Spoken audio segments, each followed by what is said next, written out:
Narito na ang mga trending na kwento sa mundo ng social media. Customer na inireklamong pagkatapon ng kanyang in-order na kape, pinangakuan ng 1-year free coffee voucher. Kaso ng animal cruelty sa nag-viral na kabayong nakatali sa umaandar na sasakyan, giniit ng post. US President Donald Trump tumangging humingi ng tawad sa viral racist meme post laban sa mag-asawang Obama. Atleta sa Brazil, tumakbo sa treadmill sa loob ng 24 oras. Binasag ang kanyang unang record. Streamers na sina Kylie Shimko at Tens, hiwalay na matapos ang 6 na taong pagsasama. Kim Atienza inalalang yumaong anak na si Eman sa sanay 20th birthday nito. At Tuesday Vargas, may panawagan sa mga kaibigang writer, producer at direktor.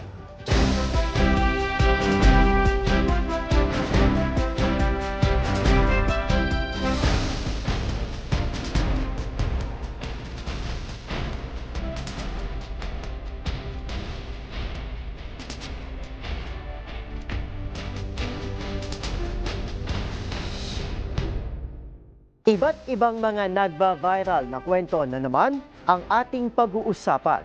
Mga trending sa social media na tiyak hindi lang nakakaaliw, kundi maring kapulutan din ng aral at kuminsan ay makabagbag damdamin din.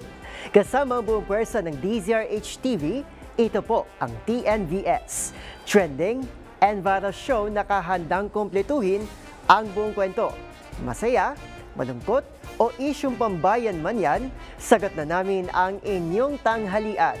Ito po si Arnold Herrera ng DZRH-TV, una sa Pilipinas, una sa Pilipino.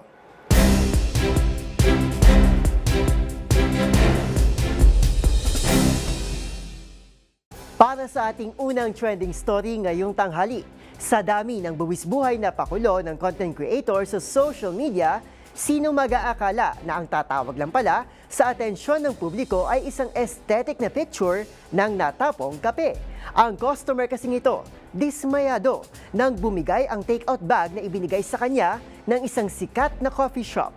Pero ang kanyang bad customer experience, hindi lang basta naging libreng marketing, kundi agad ding napalitan ng good vibes nang regaluhan ito ng 1-year supply ng kape. Ang mga detalye alamin sa ulat na ito. Walang hindi sasama ang loob kung ang iyong pinagkagastosang kape matatapon lamang ng di mo man lang natitikman. Lalo na kung hindi naman ikaw ang may kasalanan.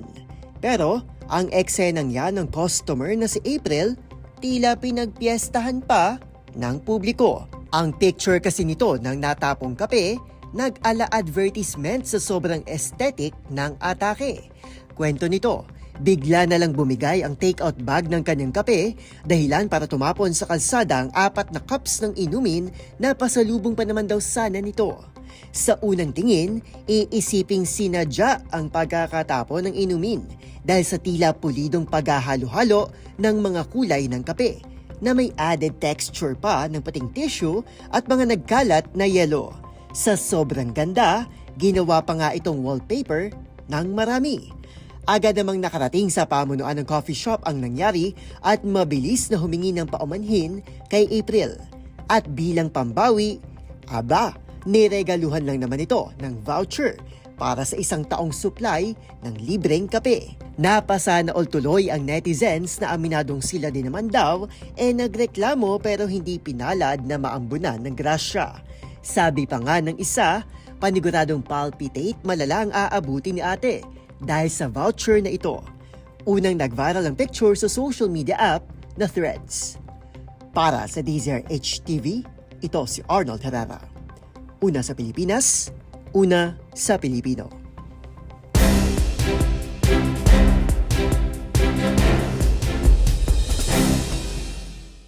Sa ating sunod na kwento, nag-viral kamakailan sa social media ang isang kabayo na hila-hila at nakatali pa sa umaandar na sasakyan.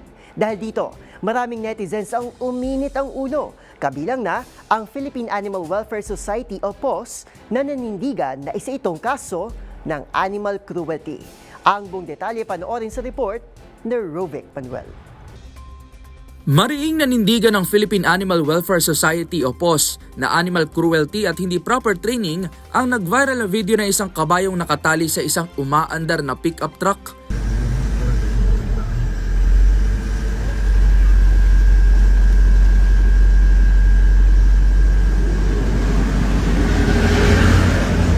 Nangyari ang insidenteng yan mula sa kuha ng mga motorista sa isang highway sa bayan ng Claveria, Misamis Oriental. Sa video makikita ang tila sobrang pagkapagod at pagpilit ng kabayo na tumakbo dahil umaandar ang humihila dito. Sa isa pang kumalat na kuha, makikita pa ang kabayo na nakahandusay nasa kalsada, pagod at tila nahihirapang huminga.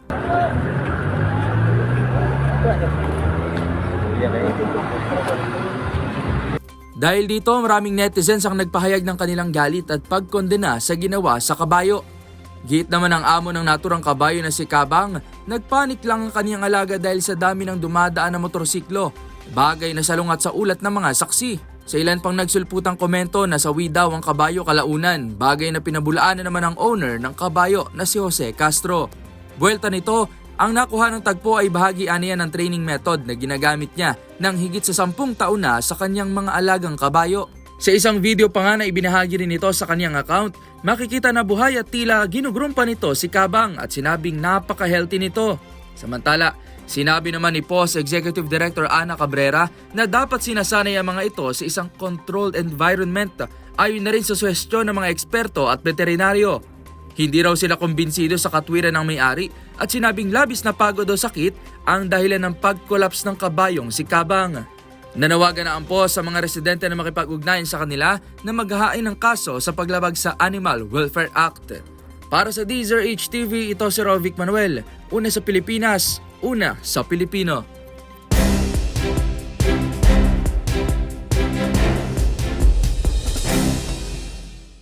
Sa ating sunod na kwento, agad binura ng White House ang kamakailang viral post ni US President Donald Trump sa kanyang social media platform na Truth Social. Ang tila isang racist meme photo laban sa mag-asawang former US President Barack Obama at ex-First Lady Michelle Obama. Ito ay kung saan sa dulo kasi ng isang 20-minute video ni Trump ay makikita ang dalawang ulo na mag-asawa sa katawan ng isang unggoy. Pero ang Pangulo tumangging humingi ng tawad.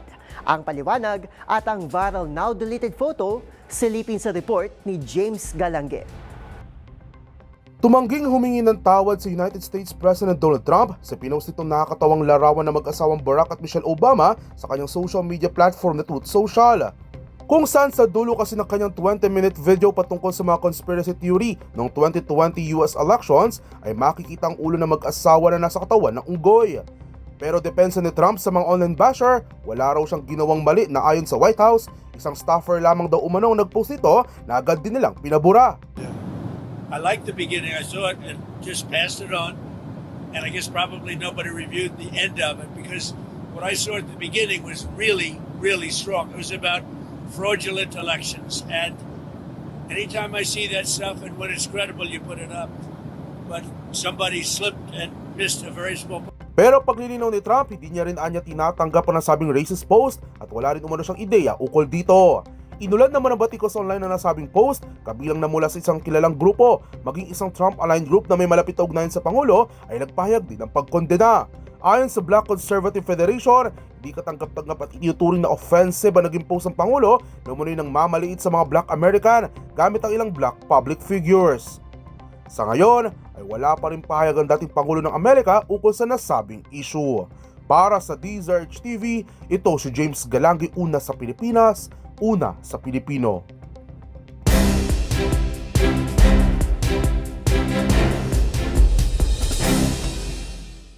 Sa ating sunod na kwento, mainit na pinag-usapan sa social media ang kamakailang pagbasag ng isang atleta mula Brazil na ang kanyang sariling record sa pagtakbo sa treadmill ng walang tulugan. Tama, dahil 24 oras lang naman siyang tumatakbo sa treadmill na may short breaks lamang upang magpalit ng sapatos at magbanyo. Ang buong detalye sa report ni Dustin Bayog. Isang lalaki sa Brazil na mahilig sa pagbuo ng sporting records ang gumawa muli ng panibagong record sa pagtakbo ng treadmill. Ang dating record na 12 oras kung saan siya rin ay may hawak ay nabasog ito muli ni Pepe Fiamoncini nang tumakbo ito ng 24 oras o katumbas na 188 kilometers o higit 4 na marathon. Ginawa niya ito sa Rio de Janeiro kung saan officially declared na ng Guinness ang bakong record kung saan ito na ang kanyang ikatlong Guinness World Record. Ang kanyang unang record ay ang pagtawid sa Uyuni Salt Flats sa bansang Bolivia sa loob lamang ng 33 hours o 170 kilometers. Samantala ayon sa 35-year-old atleta, bunga ito ng kanyang curiosity sa paghamon sa kanyang mga abilidad na nagsimula nang sumali ito sa long distance triathlon ng COVID-19 pandemic. Para sa DZRH TV, ito si Dustin Bayog. Una sa Pilipinas, una sa Pilipino.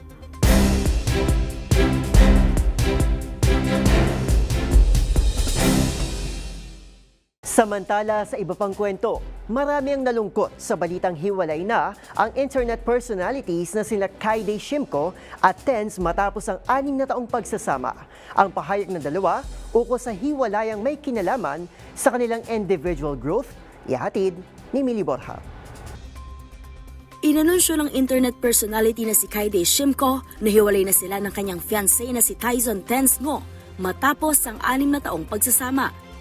Sa pamamagitan ng Instagram stories, ipinahayag ni Kaide na matagal na umano silang hiwalay at na dumating sa punto na tumigil silang mag-grow bilang mga individual. Ayon kay Kaide, halos lahat ng aspeto ng kanilang buhay ay magkasama nilang ginawa, mula sa trabaho hanggang sa mga hobby. Matapos silang magkasamang tumira, ilang linggo lamang pagkatapos magkakilala. Mula edad 17 hanggang 24, aniya iyon lamang ang kanilang nakasanayan. At sa paglipas ng panahon, ay napagtanto nilang kailangan nilang magkaroon ng sariling espasyo upang lumago ng magkahiwalay. Binigyan din ni Kaide na walang naging kasalanan, samaan ng loob o isang insidente na naging dahilan ng kanilang paghihiwalay. Dagdag pa niya, nananatili ang pagmamalasakit nila sa isa't isa at pareho nilang ninanais ang ikabubuti ng bawat isa. Kilala sa gaming at streaming community ang dalawa, lalo na sa larong Valorant. Bago ang kanilang paghihiwalay, nagkaroon ng engagement ang magkapareha noong taong 2022. Para sa DZRH TV, ito si Millie Borja, una sa Pilipinas, una sa Pilipino.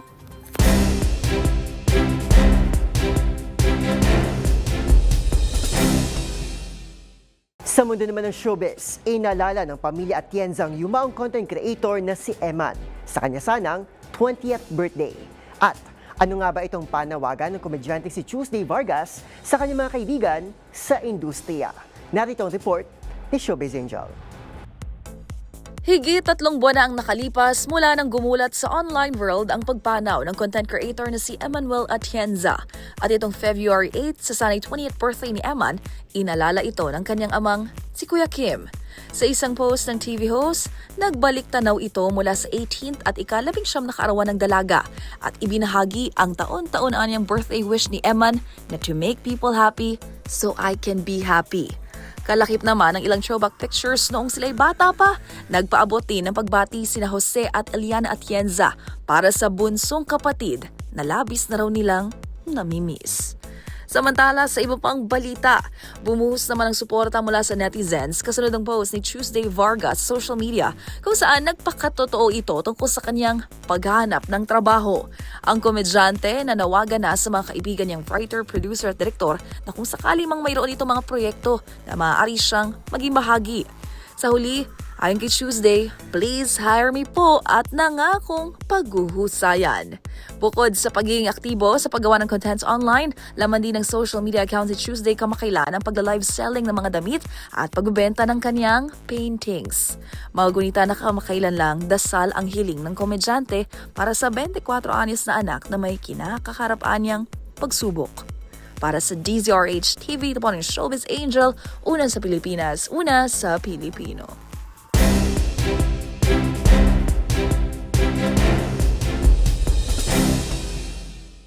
At yan ang mga kwentong kinagiliwan, pinusuan na gumawa ng ingay sa social media. Kung meron di kayo makatulad na istorya, ay i-share nyo na yan sa ating comment section o di naman kaya ay itag nyo kami sa TikTok at DZRH News. Maraming salamat po sa inyong patuloy na pagtangkilik sa ating programa.